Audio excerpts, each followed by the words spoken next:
He's been the talk of the town in the NFL this season. Tim Tebow getting praise for both his on and off the field demeanor. And our next guest says whether he wins or loses, he's a great role model, but God doesn't really care about football.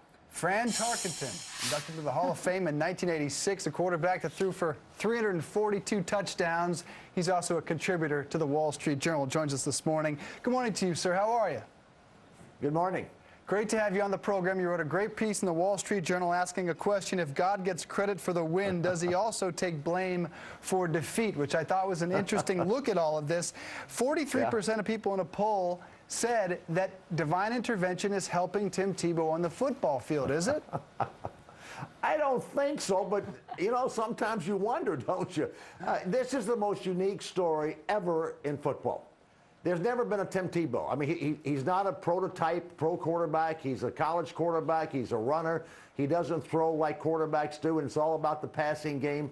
He comes from a very religious family, these people are evangelists, and he's been a great Christian role model from college to pro. He says the right things. He's to be enjoyed. This whole run is unbelievable, and after the things he's done this year to bring the team back from the throes of defeat to win, we start thinking, is there a divine intervention here? Is something going on that we don't know?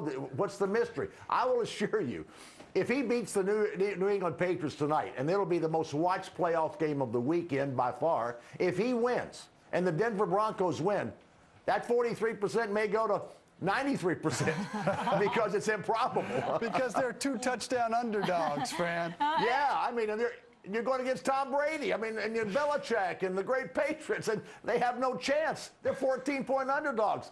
Nobody expects them to win, but they might. And Fran, I mean, I don't know much about football, as Dave can attest, much to his dismay, but I do know that he also resonates off the field. All of the incredibly nice, kind things that he does for people who are sick and suffering, and he gives them the red carpet treatment. And one 16-year-old girl was quoted, who has a life-threatening disease, was quoted as saying it was the best day of her life when she met him. I mean, it's so different usually from the stereotype of other professional football players. Well, he's a remarkable human being. He comes from a remarkable missionary-based family.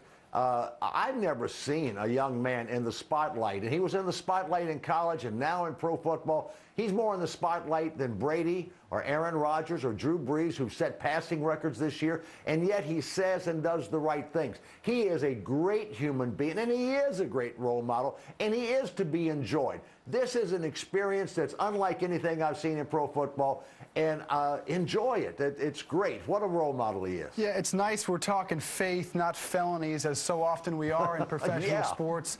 Yeah. You were a very religious player who was one of the original and most outspoken members of Fellowship of Christian Athletes. Regardless of the outcome, the development is positive, but I want a prediction. Who wins? Well, I think...